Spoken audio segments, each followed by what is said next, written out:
సొసైటీలో ఉంటుంది. ఈరోజు మన సోషల్ రెస్పాన్సిబిలిటీ ఈ యొక్క ఇన్సిడెంట్స్ మళ్ళీ జరగకుండా ఉండాలి అంటే ఖచ్చితంగా ఇన్సిడెంట్ ఎవరైతే చేశారో వాళ్ళందరికీ కూడా ఏంటి స్టేషన్ బెయిల్ సంబంధించిన కేసుల కింద కాకుండా ఖచ్చితంగా లైఫ్ ఇంప్రెస్మెంట్ అయ్యే విధంగా కేసులు రావాలి. ఎందుకంటే మరొకళ్ళు ఎవరు కూడా తాగి డ్రైవింగ్ చేయకూడదు, తాగి ఇటువంటి గవర్నమెంట్ నుంచి కూడా యాక్షన్ తీసుకోవాలి. సో అటువంటి కేసులు వాళ్ళకి పెట్టాలి తప్ప ఏదో ఇన్సిడెంట్ జరిగిపోయిన అమ్మాయి చచ్చిపోయింది, సో ఈరోజు అమ్మాయి లేదు, వాళ్ళు బడాబాబులు యొక్క సపోర్ట్తో బయటకు వచ్చేసి మళ్ళీ బెయిల్లో తిరగడం ఇవన్నీ కరెక్ట్ కాదు. సో ఈరోజు మీరు అందరూ రాబోయే కాలానికి ఫ్యూచర్ బటర్ఫ్లైస్. సో ఎన్నో కలలుగా నిజంగా టీవీ పెడుతుంటే ఎంత బాధ అనిపిస్తుందంటే ఆ అమ్మాయి ఒక పెద్ద డర్మటాలజిస్ట్ డాక్టర్ ఈ రోజు ప్రొఫెషన్లో రావాల్సిన అమ్మాయి ఈరోజు మన మధ్య లేదు. ఒక డాక్టర్ చదవాలి.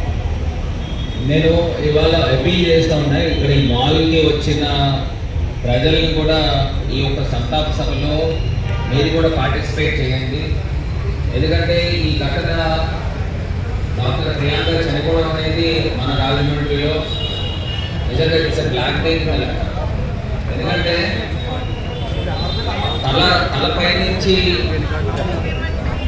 వాళ్ళు ఆపకుండా మారిపోయారు. జోహార్ డాక్టర్ ప్రియాంక.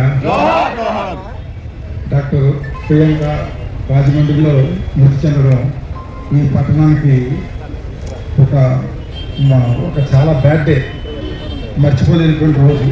ఇంకేంటంటే దేశంలో ఎక్కడికి వెళ్ళినా రాజమండ్రి పట్టణంలో శాంతి భద్రతలు కానీ ప్రజలు సుఖజీవనంగా కానీ ఆనందంగా గడపాలి. గోదావరి తీరంలో రాజమండ్రి పట్టణాన్ని ఎంచుకుంటారు.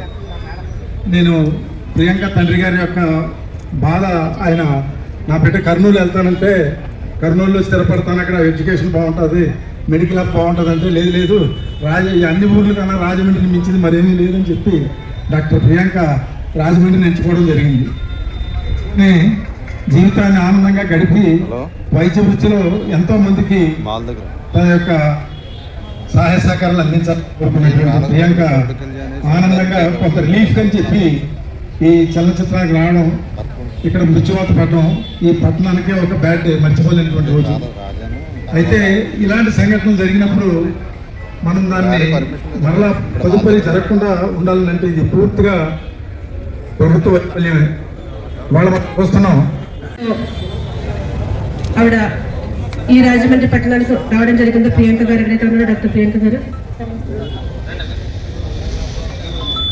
ఆవిడ ఈరోజు అన్యాయంగా ఇలా అసలు బాసడం అనేది చాలా దురదృష్టకరమైనటువంటి సంఘటన. ఆడవాళ్ళ వైపు కన్నెత్తి చూడడానికే భయపడేటటువంటి చట్టాలు తీసుకొస్తామని చెప్పినటువంటి వ్యక్తి ఎవరైతే ఉన్నారో కనీసం ఈ విషయం మీద ఈ రోజు వరకు స్పందించకపోవడం నిజంగా చాలా దురదృష్టం అండి. ఈ ఒక్క సంఘటననే కాదు, ఈ 2 సంవత్సరాలు గడిచినటువంటి 2 సంవత్సరాల కాలంలో కూడా మనం చూసుకుంటే రాష్ట్రంలో ఎంతో మంది ఆడవాళ్ళ మీద ఎంత చిన్న పిల్లల మీద కూడా జరిగినటువంటి అఘాయిత్యాలు కావచ్చు, అత్యాచారాలు కావచ్చు, వాళ్ళు అత్యాచారం చేసిన తర్వాత చంపి పక్కన పడేసి కాలువలో పడిచినటువంటి పరిస్థితులు కావచ్చు. ఈ రోజు రాష్ట్రంలో ఆడపిల్లలకి కనీస రక్షణ ఉందా? మళ్ళీ 2019లో జగనన్న అధికారంలోకి వచ్చిన తర్వాత ఏ రకంగా రోడ్డు మీదకి వచ్చి ఊగిపోయారో మనం చూస్తా ఉన్నాం. ఈ రోజు ప్రియాంక గురించి మాట్లాడినటువంటి ఈ వ్యక్తిని పొద్దున మళ్ళీ 2019లో జగనన్న వచ్చిన తర్వాత రోడ్డు మీదకి వచ్చి ఊగిపోతాడా అని కూడా మనం అడుగుతూ ఉన్నాం. ఎందుకంటే ఈ రోజు మాట్లాడాలి కదా, మన రోజు సుగాలి ప్రీతి కోసం అంతలా బాధపడిపోయిన వ్యక్తి కనిపించకుండా పోయారు అని ఎటువంటి ఆధారం లేనటువంటి 32 ఏళ్ల మంది గురించి ఇష్టమైనటువంటి మాట్లాడిన వ్యక్తి ఈ రోజు కళ్ళ ముందు ఎంత దుర్మార్గం జరుగుతూ ఉంటే, ఎంత అన్యాయం, ఒక ఆడపిల్లకి ఇంత అన్యాయం జరిగి తన ప్రాణాలు కోల్పోయేటువంటి పరిస్థితి వచ్చినప్పుడు ఎందుకు కూటమి ప్రభుత్వం స్పందించట్లేదు? ఎందుకు తప్పు చేసిన వాళ్ళని కాపాడే ప్రయత్నం చేస్తుందనేది ఈ రోజు మనందరం కూడా ఆలోచించాలి.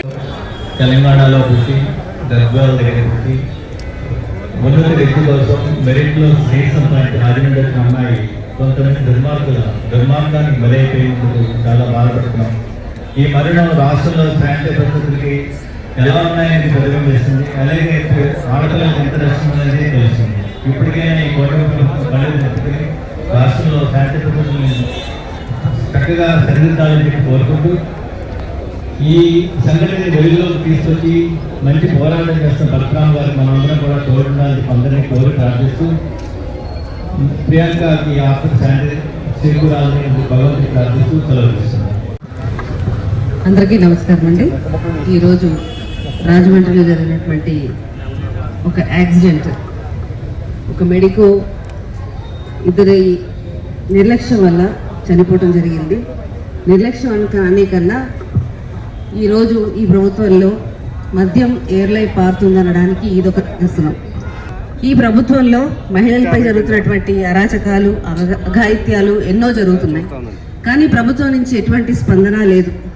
ఏ విషయంలోనూ కూడా ఒక మహిళకి సానుభూతి చూపించడం కానీ, ఆ మహిళ పట్ల మేము మీతో ఉన్నామన్న ఒక భరోసా కానీ మనం ఇప్పటివరకు చూడలేదు. కాబట్టి ఈరోజు మహిళలందరూ కూడా చాలా చోట్ల, రాష్ట్రంలో చాలా చోట్ల కూడా ఎన్నో ఇబ్బందులకు గురవుతున్నారు. అలాగే ఈరోజు మనం ఒక నిదర్శనం ఏంటంటే ప్రియాంక.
నేటికి ప్రియాంక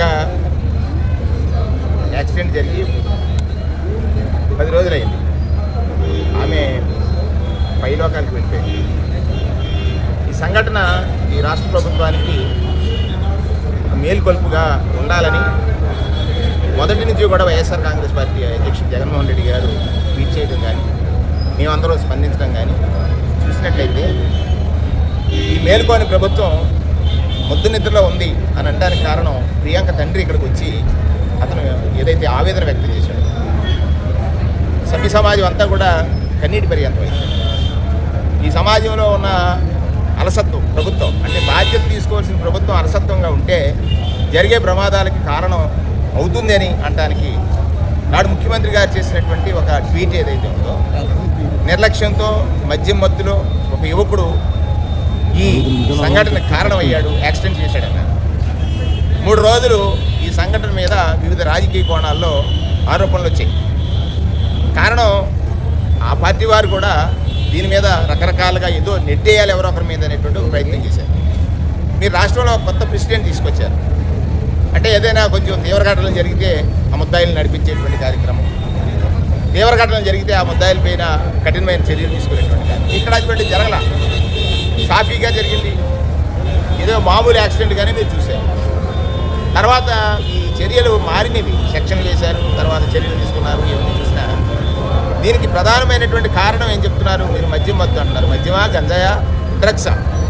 ఈ మూడింటి మీద ఏదైనా అధ్యయనం చేశారా? యువత ఈ రకమైనటువంటి యాక్సిడెంట్స్ కారణం అవుతున్నారు అంటే కేవలం మాటనిస్తే సరిపోదండి.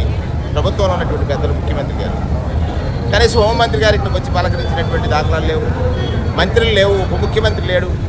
ఆడబిడ్డకు అన్యాయం జరిగితే అర్ధరాత్రి ప్రత్యక్షం అవుతానని మాటలకే పరిమితమయ్యారు తప్ప చేతల్లో లేరు. అధికారం మీ చేతిలో ఉండి ఈ తరహాగా ప్రజల ప్రాణాలు గాలిలో కలిసిపోతాయి. ఒక డాక్టర్ చదివి మళ్ళీ పోస్ట్ గ్రాడ్యుయేట్ చేసేటువంటి ఒక విద్యార్థి, ఎంతోమందికి సేవ చేయాలనే తపంతో ఆ వృత్తిలోకి వచ్చినటువంటి విద్యార్థి తను అన్యాయంగా ఒక వినోదానికి వచ్చి ఒక ఉన్మాదకర చర్యలతో, ఉన్మాదకరమైనటువంటి బిహేవియర్తో ఒక డ్రైవర్లు డ్రైవ్ చేసినటువంటి వ్యక్తి ముందు గుద్ది మళ్ళా వెనక్కి చూసిందని 2-3 సార్లు గుద్ది తలపై ఎక్కించాడనంటే ఇంతకంటే వేరే ఉదాహరణ ఉండదు. ఇది ఇప్పటికైనా ఈ ప్రభుత్వం కళ్ళు తెరవాలి. దానికోసం వైఎస్ఆర్ కాంగ్రెస్ పార్టీ వారు 10వ రోజు ఆ తల్లి ఆత్మ శాంతి కోసం అని చెప్పి క్యాండిల్ వెలిగించి ఆమె పవిత్రాత్మ శాంతి కలగాలని మా పార్టీ తరఫున మహిళా అధ్యక్షురాలైనటువంటి కళ్యాణ్ గారు, అలాగే మా నాయకులందరూ కూడా వచ్చి సంఘీభావం తెలియజేశాం.